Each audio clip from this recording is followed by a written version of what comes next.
galera, esse é o Zupcast, o podcast que traz para vocês os bastidores, opiniões e novidades feitos por Zupers que amam tecnologia e inovação. Meu nome é Mônica Ribeiro e o tema de hoje é o impacto da inteligência artificial no desenvolvimento de software. Então, solta a vinheta e bora começar.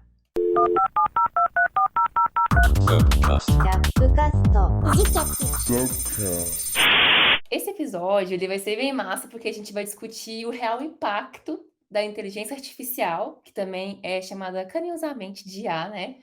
Como que ela impacta no dia a dia do desenvolvimento de software, e até mesmo debater o que várias pessoas desenvolvedoras têm receio, que é, será que a IA vai tomar meu emprego? E ainda mais quando a gente vê o potencial delas, né? Como, por exemplo, através do chat GPT. Então, para falar sobre isso, hoje a gente está super bem acompanhado. A gente tem dois convidados aqui, então sejam bem-vindos, Geraldo e Sérgio, que é mais conhecido como Zé mesmo, né? Então, por favor, se apresenta aí pro pessoal. Bom, a gente já me apresentou ali, Zé, para quem me conhece, meu nome é Sérgio Lopes, conhecido aqui dentro do Banco Itaú, aqui junto com a Zup também, como Zé, um apelido carinhoso aí de anos trabalhando. Sou especialista em engenharia de software, meu foco aqui é back-end, e eu tenho estudado muito aqui, até para contribuir aqui com esse papo aqui de hoje, é como é que a gente consegue enriquecer o nosso desenvolvimento de software usando inteligência artificial. E eu vou dar um spoiler aí, não vai roubar nosso emprego não, gente, pode ficar tranquilo. Fala pessoal, espero que vocês estejam bem. Me chamo Geraldo, né? Sou mestre em inteligência e modelagem computacional. Atualmente venho cursando doutorado nessa mesma linha de atuação, investigando como modelos de IA podem ser aplicados ali para ajudar crianças que têm dificuldade de fala, dificuldade de comunicação. E aqui na ZUP eu atuo, né, como especialista na área de dados, então aí envolvendo desde a parte de análise, ciência, engenharia e, como o Sérgio falou, estamos com nossos empregos garantidos. Talvez até temos uma ferramenta aí para nos ajudar nas próximas, no futuro próximo. Ai, sim, muito bom. Já deu um alívio, assim, só de começar o episódio com essas informações. E para a gente começar, é bem legal a gente botar aqui, né, o que que é uma definição de IA, o que que é a inteligência artificial e como que ela está transformando os diversos setores, incluindo o nosso, né, que é de desenvolvimento de software. Queria ver um pouquinho de vocês sobre isso. Se a gente vai pegar esse contexto de IA de forma bem simples, né, a inteligência artificial basicamente se resume a modelos que fazem o computador conseguir simular comportamentos humanos. Então, o que são esses comportamentos humanos, né? Comportamentos de tomada de decisão, comportamentos de conseguir gerar coisas. Então, como a gente tem hoje esses novos modelos, né, do ChatGPT, parte de geração de conteúdo. Então, todos esses modelos computacionais que eles permitem que a gente tenha um comportamento próximo ao humano, eles podem ser entendidos como esses modelos de IA, né, inteligência O que artificial. eu poderia complementar aqui é que assim, vamos lá, o único ponto ali que assim, inteligência pero no mútil, né, que não é tão inteligente assim, ele depende do que você treina ele, mas é mais um ferramental que tem surgido aqui dentro do mercado em diversas áreas, não só na área de desenvolvimento de software, para a gente poder automatizar muita coisa e ter mais velocidade para encontrar respostas para problemas que a gente precisa resolver, né? Isso, exatamente. E até mesmo pegando esse gancho, nessa busca por fazer com que o desenvolvimento de software seja ainda mais cômodo para a gente, desenvolvedor, é uma pauta que é bem antiga. E até a ZUP também tem auxiliado nesse ponto, que é em relação ao StackSpot, que né, é uma ferramenta que a gente consegue agilizar o desenvolvimento de software, diminuindo a carga cognitiva, né, das pessoas desenvolvedoras que estão usando, fazer um onboarding mais rápido, por exemplo, para um projeto, uma configuração, um setup. E, enfim, a gente sempre busca recursos que traz com que a gente consiga desenvolver de uma forma muito mais rápida, entregar valor e a gente possa ser mais criativo, né? E aí, eu queria saber da experiência de vocês, né? Como que a IA ela está influenciando para que a experiência das pessoas desenvolvedoras se torne ainda mais eficiente e mais produtivo? Eu acho que um ponto que eu olho bastante aqui no no desenvolvimento de software. Vamos lá. A gente que produz código, se você parar para pensar, no fim do dia, é uma atividade repetitiva. Porque você não está inventando novos algoritmos, a não ser que você esteja trabalhando com ciência, com pesquisa, mas se você não está ali na produção do código do dia a dia, é algo repetitivo. É algo que você está fazendo invariavelmente a mesma coisa o tempo todo.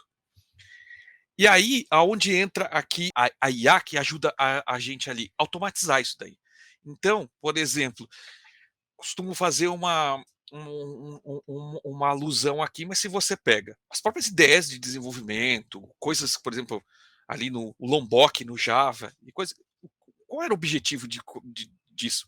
Por exemplo, quando a gente pega ali as ideias de desenvolvimento, uma das grandes vantagens de você usar uma ideia de desenvolvimento, você vai usar um IntelliJ da vida, um Eclipse, são as teclas de atalho que te ajudam a produzir coisas mais rápido, a geração de código automática. Aí você chega ali e fala assim, cara, resolva o boilerplate de código. Você vai lá, botão direito ou a tecla de atalho, você dominou ali a ideia que você insere ali um trecho de código pronto, um trecho de código ali que para resolver ali, ou por exemplo, Lombok, por exemplo, você vai usar a biblioteca para você escrever menos código. Então, nesse ponto, por exemplo, um dos principais vantagens que a gente está usando a IA aqui é produzir o código mais rápido para nós. Por quê? Porque em vez de eu olhar e procurar uma vantagem legal que dá, por exemplo, principalmente o pessoal que está começando a desenvolver. Você fala, putz, eu preciso codificar aqui alguma coisa. Você não sabe como é que funciona aquele método, não entende ainda muito como é que funciona aquilo lá. Você precisa fazer. O que acontece? Aí você, putz, preciso fazer. Você vai no Google, vai no Stack Overflow, vai procurar em um livro, vai procurar em alguma coisa. Agora, não. Eu posso chegar numa inteligência dessa, pedir um comentário e falar assim, cara, ó, me ajuda com esse trecho de código, eu precisava fazer isso aqui. Qual é o melhor jeito de fazer? Ele traz uma sugestão de código ali que eu posso falar, cara, tá preenchido aquele código para mim. Então, isso me dá um ganho de velocidade para eu poder, inclusive, estudar se aquilo que ele me sugeriu vale a pena eu usar dentro desse cenário, né? Isso, e até um ponto que você disse, né, quando a gente tem essas ferramentas a nosso favor, beleza, é muito bom a gente usar, mas com sabedoria também, né, não só copiar, aceitar o que ele sugeriu, achar que é o melhor, sem entender o que ele realmente está propondo. Essa semana eu fui testar, né, uma ferramenta para poder me dar essas sugestões. Eu queria ver, como eu poderia refatorar e melhorar esse código. Aí ele me deu algumas sugestões, e aí eu coloquei uma delas que eu achei coerente, só que quando eu rodei os testes unitários, deu no pointer. Então, assim, não dá para confiar cegamente, né? A gente tem que ter essa malícia de tipo assim, será que é isso mesmo? O Sérgio ele trouxe um ponto interessante, né, de que essas ferramentas de IA, elas normalmente atuam basicamente para ajudar aquilo que as pessoas desenvolvedoras já iriam fazer no seu dia a dia. E uma coisa muito comum que a gente tem dentro de um processo de software hoje é a ideia da programação em par. Então, um chat GPT, um copilot da vida, ele pode ser visto como o seu par robótico ali, que vai estar lhe ajudando a estar construindo um código. Então, você está com a dúvida, você quer pegar uma sugestão de um conteúdo, quer que ele gere um código ali específico para você, você pode estar pedindo ajuda para ele poder fazer essas coisas, inclusive ações repetitivas. Tem até um ponto que eu acho interessante, né, que a gente fala muito da parte do uso da IA para construção de testes automáticos, geração de código e tal. Só que quando a gente olha para um espectro, por exemplo, da parte de desenvolvimento web, especificamente para a parte de acessibilidade, a gente vê que hoje no Brasil e no mundo a gente tem muitos sites que não são acessíveis. E a parte de você construir uma aplicação acessível nada mais é do que você dedicar um pouco mais de tempo para gerar mais contexto para aquele conteúdo que você está construindo. Por exemplo, gerar uma descrição para uma imagem. Então, nesse tipo de ação, essas inteligências artificiais podem estar ajudando a pessoa desenvolvedora a ganhar produtividade e entregar produtos com uma qualidade, né, voltada para aspectos de segurança, performance, acessibilidade, de forma mais interessante. Só que aí fazendo o link com o que Mônica trouxe, sempre com aquele viés de verificação. porque ele pode gerar uma descrição para a imagem e ele ter alucinado ali, ter gerado uma coisa completamente sem sentido. Então tem que ter uma visão de uma pessoa especialista para olhar e tomar uma decisão de se aquilo realmente está coerente ou não. E até pegando um gancho no que você falou sobre alucinação, né, Geraldo, porque pega um gancho até com o que a Mônica falou e o que você falou, por exemplo. Existe um ataque hoje em dia que é muito comum sendo usado com essas inteligências artificiais, que é justamente esse ponto. O agente do mal, vamos dizer, não vamos falar fraudador ali, porque às vezes ele não está querendo ainda fazer uma fraude, mas o agente do mal, a pessoa que está ali mal intencionada, ele se aproveita que a IA ela tem essa ainda hoje, eu acredito que nem exista solução para isso ainda da parte de alucinação, ele se aproveita disso para poder começar a sugerir, por exemplo, código malicioso dentro ou código ruim dentro de uma resposta que você acha que é verdadeira. E aí você vai lá, coloca aquilo no teu código, não valida isso em lugar nenhum, quando você vê, você tem uma aplicação com um comportamento errático em algum momento em produção, e que você poderia ter se atentado porque foi justamente uma exploração dessa alucinação de IA. E outro ponto que eu pego também desse gancho, que é o que a Mônica falou, você precisa continuar sabendo o que você está fazendo. Por exemplo, um dos testes aqui que eu estava fazendo, um código que eu estava fazendo aqui, usando o chat GPT, por exemplo, como o meu par aqui na programação, eu estava produzindo um código aqui e aquele negócio. A gente é old school, né? Eu tô do Java desde lá de trás. Aí eu peguei, estava fazendo um método lá, usei classe anônima para resolver um problema ali, não sei o que lá. E, na minha ideia, eu tenho conectado o SonarLint, né? Aí o Sonar começou a reclamar, falou assim, cara, isso aqui era legal até o Java 7, depois do Java 8 você podia estar usando Lambda. Você não precisava mais estar fazendo isso daqui. Aí eu olhei e falei assim, peguei pro chat GPT e joguei e falei assim, cara, me deixa esse código compliance com o Java 21. Eu estava no Java 21. Que código que ele me devolveu? Exatamente o mesmo código que eu tinha colocado. Meu código não estava errado. Ele era compliance com o Java 21. O SonarLint que estava reclamando. Eu tive que saber a pergunta para fazer para ele. Na hora que eu olhei, falei assim: ah, peraí, ele me devolveu a, a mesma coisa? Eu falei: ah, peraí, como é que eu consigo trocar esta classe para usar Lambda Expression? Aí sim, o ChatGPT me trouxe um método corrigido com o jeito que eu poderia fazer mais eficiente ali naquele ponto. Então, você precisa saber o que você está fazendo para saber o que você perguntar para a inteligência. Com certeza. E até aproveitando esses exemplos que vocês estão dando, quais ferramentas que hoje em dia vocês usam, como apoio, né, com IA, e quais outras vocês estão percebendo que estão começando a ganhar relevância no dia a dia de desenvolvimento? Hoje, para a parte de desenvolvimento, né, acredito que a mais divulgada seja a Copilot mesmo. A gente tem outras da Amazon, o ChatGPT, ele vem sendo utilizado muito agora por pessoas desenvolvedoras em diferentes ações. O Stack Overflow, recentemente agora, está lançando serviços na base de IA também, né, para não ficar ultrapassado, não ser só uma base ali de conhecimento onde eu vou atrás de dúvidas, de erros que outras pessoas já tiveram, mas ele também me ajudar nessa parte de geração de código. Então, hoje a gente tem muito conteúdo a nível de ferramentaria do que a gente consegue estar utilizando, né? Só que eu acho que um dos grandes pontos vai nessa linha do que o Sérgio trouxe, que é o termo novo agora da moda, né? Você saber fazer engenharia de prompt. E você saber fazer essa engenharia de prompt, você conseguir fazer boas perguntas para essa ferramenta, é a forma de como você vai utilizar essas ferramentas bem no seu dia a dia de trabalho. Então, eu tenho que saber como pedir um teste unitário bem escrito, eu tenho que saber como eu pedir um código mais otimizado, um código acessível, seguro e etc., para que essas ferramentas consigam estar me dando essa devolutiva de forma interessante. Dentro dessa linha de ferramentas disponíveis no mercado, o que é interessante também da gente estar tendo esse boom de inteligências artificiais. A gente tinha um mercado ali, acho que com o Copilot dominando ali, né, esse fluxo de desenvolvimento, já integrado com o VS Code, ferramenta da JetBrains. Então, você já conseguia estar utilizando o Copilot de forma interessante. A gente tem o ChatGPT, com a interface também legal de uso.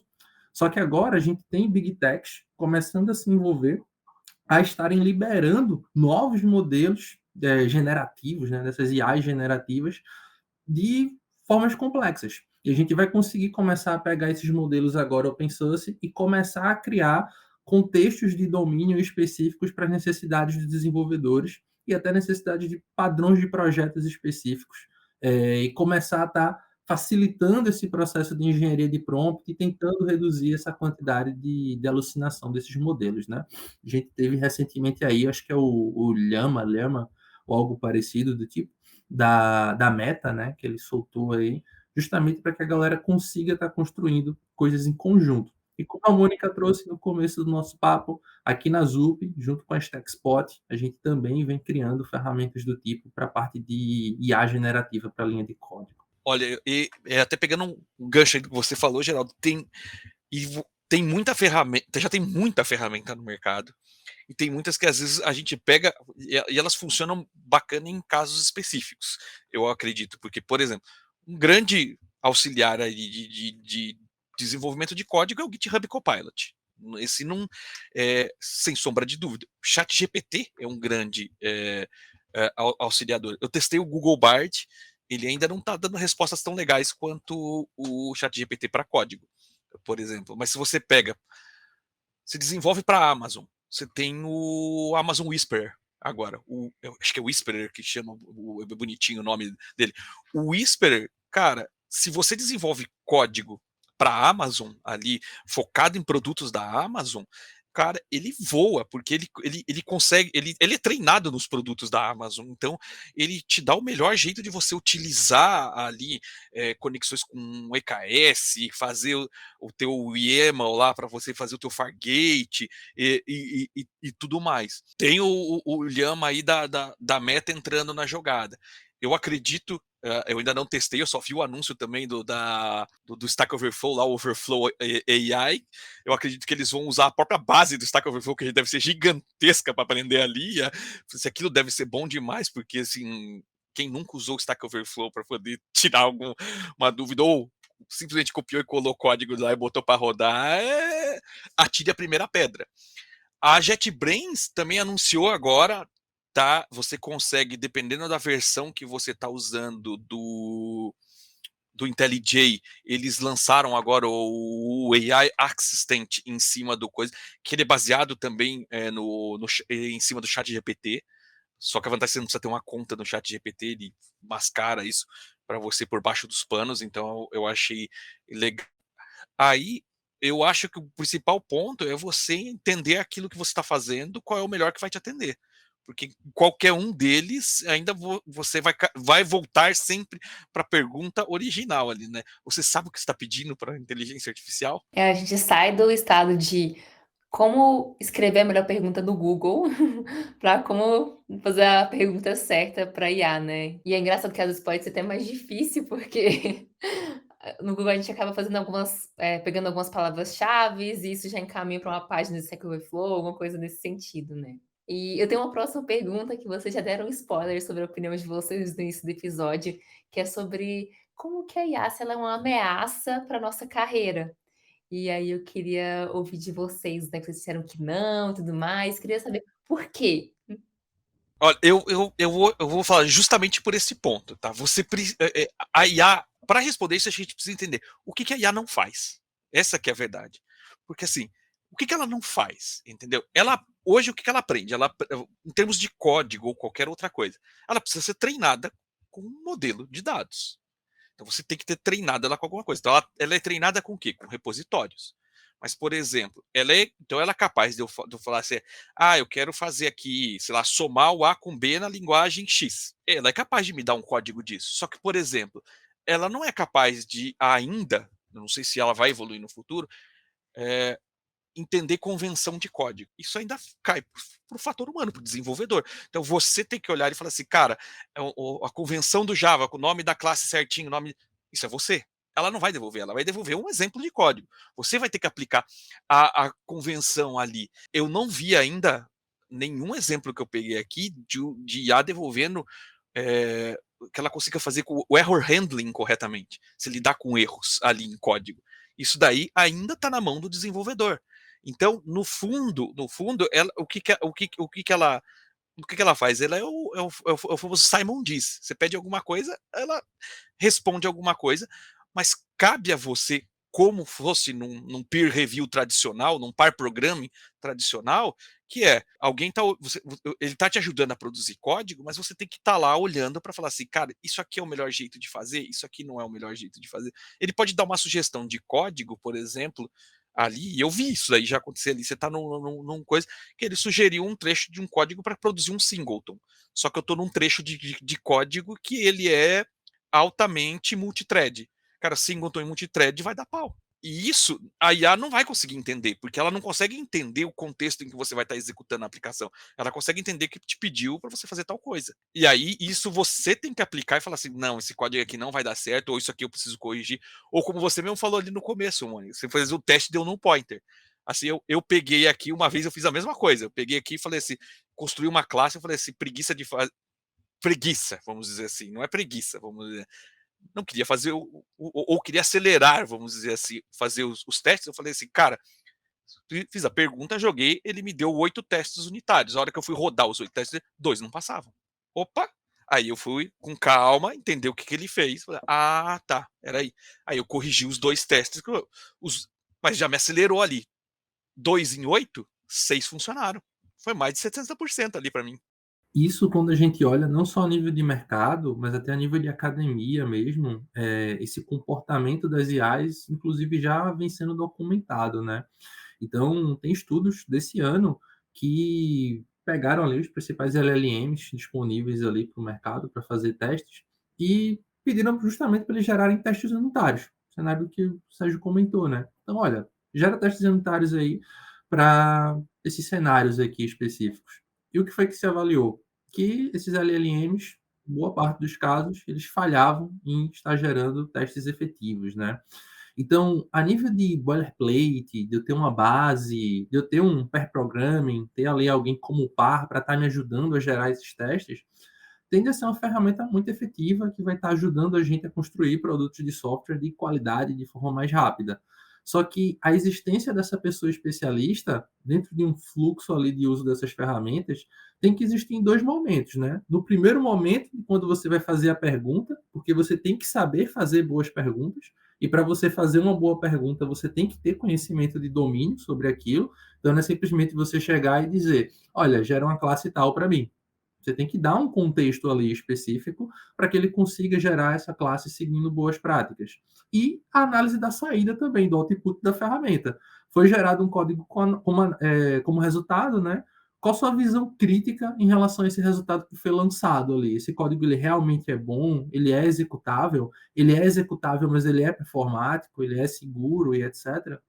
Então, essa visão da pessoa desenvolvedora como um especialista da área continua existindo a nível de mercado, né? De ter essa necessidade tanto para gerar conteúdo, analisar os conteúdos, ter essa visão crítica frente ao que está sendo lançado. Quando a gente olhar para aplicações realmente complexas, aí que a gente vê cenários da ferramenta falhando mais ainda na parte de construção de aplicações completas, de algoritmos complexos e etc. E além de tudo isso, o que é que a gente tem também com essas IAs? Novas oportunidades para pessoas desenvolvedoras, na real. Porque agora a gente tem pessoas que vão estar trabalhando na construção desses modelos. Construção desses modelos para a parte de geração de conteúdo textual, de imagem, de áudio. Então a gente tem um novo mercado aí se abrindo, né? E dando essa possibilidade da gente, inclusive, pegar esses supermodelos dessas big techs e está gerando esses fine tunes, está gerando essas otimizações nesses modelos para gerar ferramentas dentro de domínios específicos de cada empresa. Como o Sérgio trouxe, né? Eu tenho uma ferramenta específica da Amazon, ela manda muito bem em ferramentas em soluções, em respostas específicas para produtos Amazon. Então, se eu tenho isso para Zup, se eu tenho isso para Itaú, se eu tenho isso para outros players de mercado, eu consigo estar direcionando ferramentas de AI específicas para o meu domínio, né?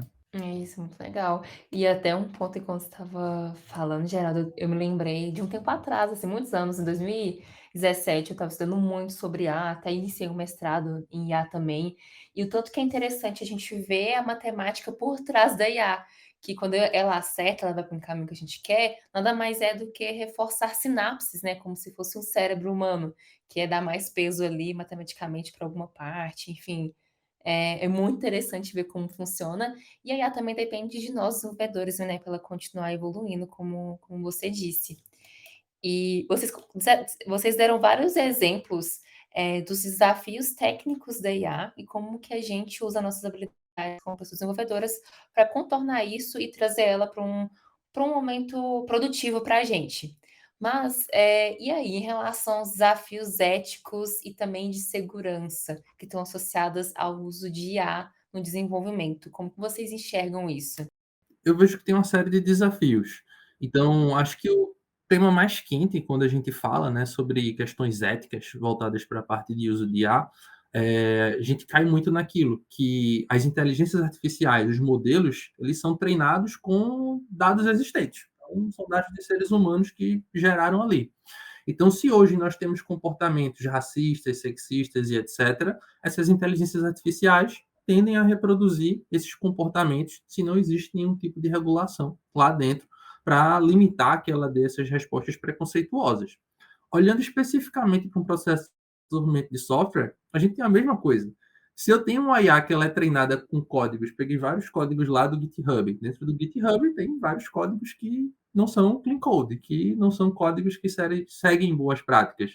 Então, eu vou ter um conjunto de códigos ali gerados que não necessariamente vão estar obedecendo a bons padrões de projeto, padrões de arquitetura e etc. Então, eu tenho fragilidades sendo expostas ali. Dentro da linha da parte de segurança, mesma coisa. Não tem um respaldo nenhum de que a minha inteligência artificial vai estar gerando códigos e implementações realmente seguras. Um outro ponto dentro desse aspecto de segurança que é muito crítico é voltado para a linha de privacidade. Hoje, aqui no Brasil, a gente tem a LGPD, né, Lei Geral de Proteção de Dados. Na Europa, a gente ainda tem leis mais rígidas ainda que a LGPD. E o que é que acontece? Esses modelos hoje de LLMs, eles são modelos treinados com terabytes de dados, de supercontextos, de dados de várias pessoas, que são lançados lá dentro para treinar aquilo tudo e ele conseguir dar essas respostas de forma geral, né? De forma mágica. Mas será que tem nome de pessoas lá no meio? Será que tem CPF de pessoas lá no meio? Até que ponto eu estou lançando dados de empresa para uma máquina na nuvem da OpenAI e ela está tratando isso para mim? Isso é seguro e eu posso confiar nesse processo. Então, existe uma série de questões e questões que eu posso olhar desde o nível de desenvolvimento de software, mas questões éticas a nível de sociedade mesmo, e jurídico e etc., de quem é a propriedade desse conteúdo que está sendo gerado, é um conteúdo proprietário ou não, que vai gerar discussões por muitos e muitos anos. Uma certeza que a gente tem é que tem que existir algum tipo de regulamentação, tem que ser regulada, né, o uso dessa IA, só que sempre aquele ponto, né, até que ponto a gente vai ter esse regulamento a fim de não impactar a ciência, da gente conseguir ainda que essa ferramenta avance, mas avance dentro de padrões éticos para não estar gerando, como o Sérgio trouxe, né, malwares, não estar gerando conteúdos racistas e, enfim, soluções que não são para o bem. E aí indo além, tá, Geraldo? Porque aí olhando para o âmbito aqui de cyberdefense, né? Não é só a regulamentação. Se você pega hoje, se você for, você, usuário comum, entrar no chat GPT, no Bard da vida, não testei o Llama ainda, não consigo falar, mas o chat GPT e o Bard eu consigo falar. Você chega lá e fala assim, cara, eu quero construir um código para fazer malware, para fazer isso aqui, blá, blá, blá, sei lá, um ransomware específico, ele vai te responder que ele não pode fazer isso, porque ele tem um código de ética. Só que esse código de ética é quebrável. Existem ataques hoje, estudos, diversos tipos de ataque e estudos que mostram como você consegue bypassar isso daí até colocar. E tem vários, desde psicologia reversa, que é o maior exemplo do que ficou aí. A gente tinha um meme, mas aquele era real, que o cara perguntava para IA onde ele podia fazer pirataria de software, e ela fala, não, eu não posso fazer pirataria. Ah, que sites eu tenho que evitar? Aí ela falou, deu uma lista de sites pro cara evitar. E quebrou ali a ética, de certa forma. O ChatGPT respondeu com ética, mas deu a resposta que o cara queria, que era uma resposta de conteúdo nocivo, vamos dizer assim. E hoje em dia é uma faca ali, que eu brinco que é uma faca de dois gumes, né? Ela tá afiada para os dois lados. Assim como o agente do mal usa para o ataque, o agente do bem tem que começar a usar para se proteger cada vez melhor. Porque o que acontece com isso? Fora eu conseguir fazer isso, eu tenho técnicas já bastante exploradas aí que eu consigo quebrar e fazer com que o chat GPT me responda, o Bard me responda como fazer algumas coisas de malware. Tem algumas coisas que eu já testei, ele responde até o conceito de como você faria um ataque daquele tipo, mas os exemplos de código não funcionam. Mas, por exemplo, está muito crescente no mercado, e a regulamentação, de certa forma, não vai resolver, mas se você pega hoje na Dark Web, eu tenho fraude GPT, Worm GPT, não sei o que, os agentes do mal estão crescendo um atrás do outro, o cara está treinando a IA dele e está vendendo aquele produto para falar assim, produz aí phishing scan, produz aí conteúdo para fazer ransomware, produz conteúdo para fazer vírus adaptativo. Não testei nenhum deles para saber se algum deles funciona. Então, o que, que acontece? De certa forma, essa IA, hoje, o mundo de cyberataque, ele exigia que o cara tivesse um conhecimento a mais. Isso daí, assim como está facilitando a vida do desenvolvedor, para quem quer fazer esse cara do mal, também está facilitando a vida dele. Está dando um acesso mais rápido a informações para aquele cara que está começando neste mundo de olhar como é que ele faz fraude. Então eu tenho que começar a olhar do outro lado também, falar assim, como é que eu me protejo mais rápido? E a inteligência artificial pode me ajudar também da mesma maneira, porque ele vai me dar. Se ele dá a velocidade para o cara criar, ele também me dá a mesma velocidade para eu me defender, entendeu? Então,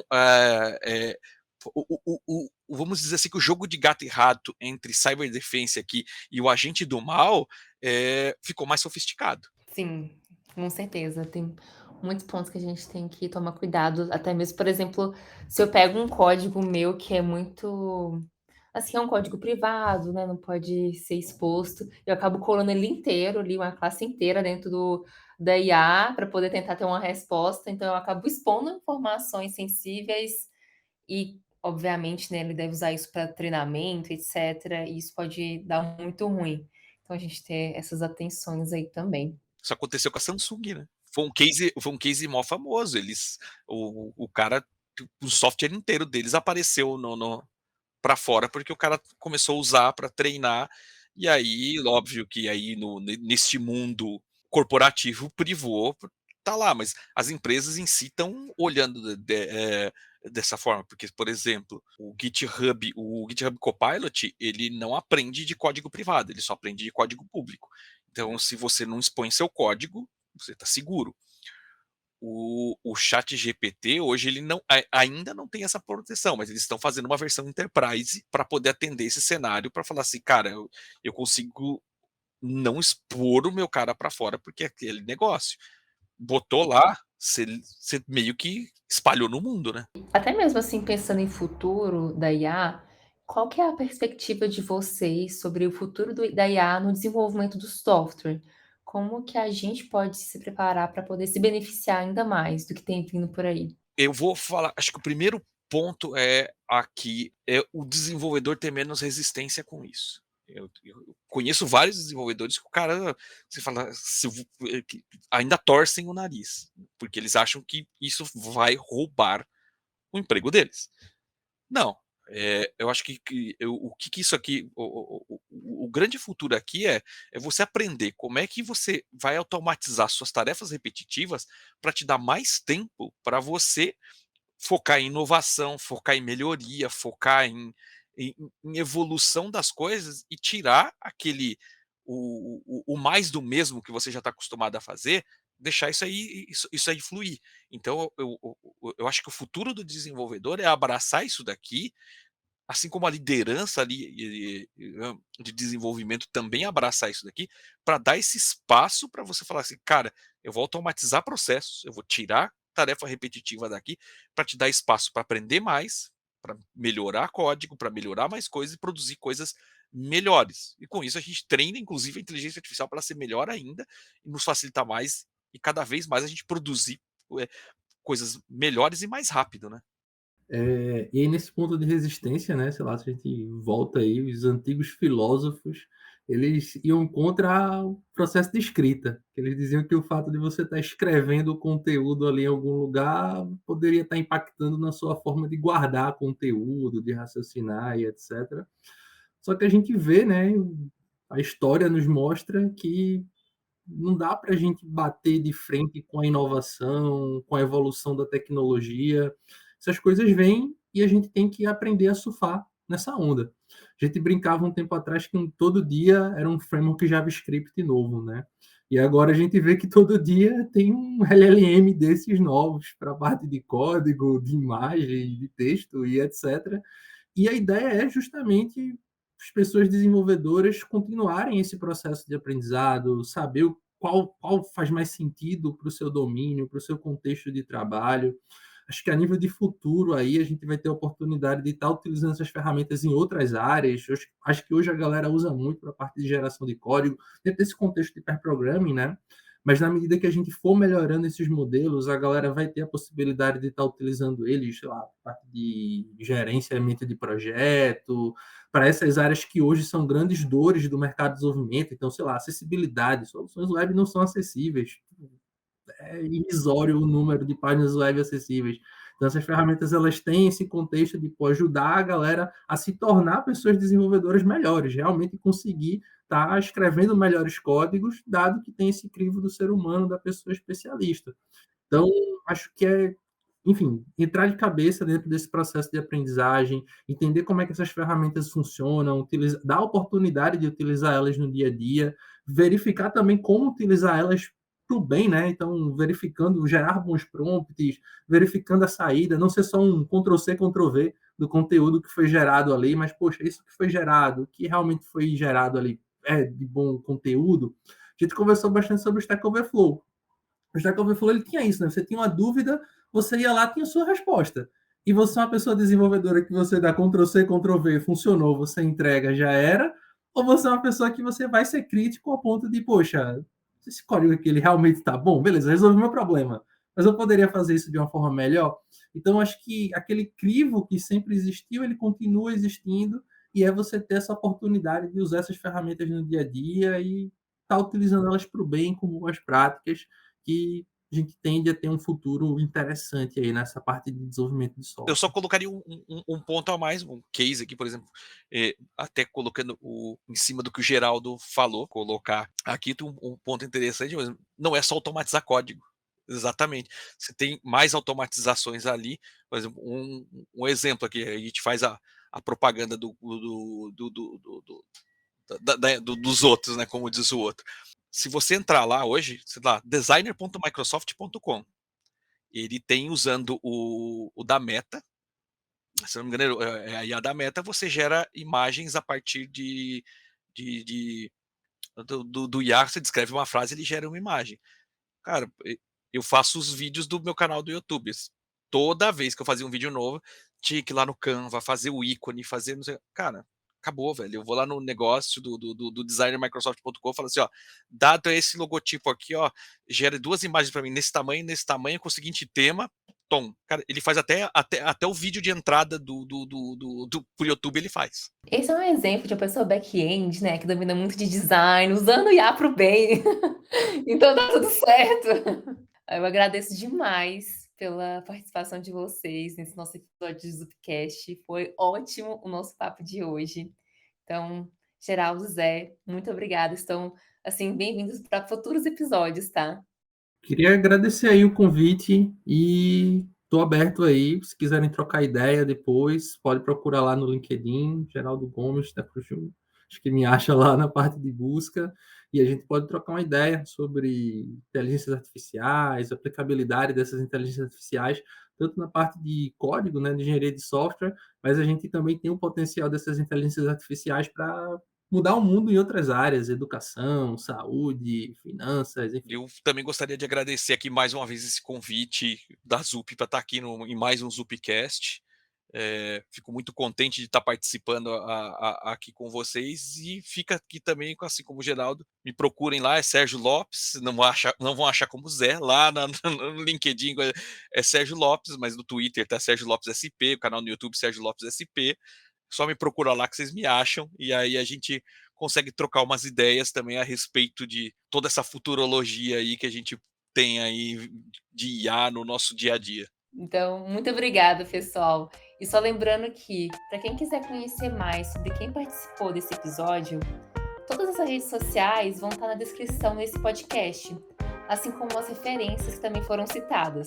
Então não se esqueçam de seguir nosso Zupcast nas plataformas de áudio e no YouTube para acompanhar os próximos episódios e também em nossas redes sociais, que é @ZupInnovation. Então, muito obrigada e até a próxima!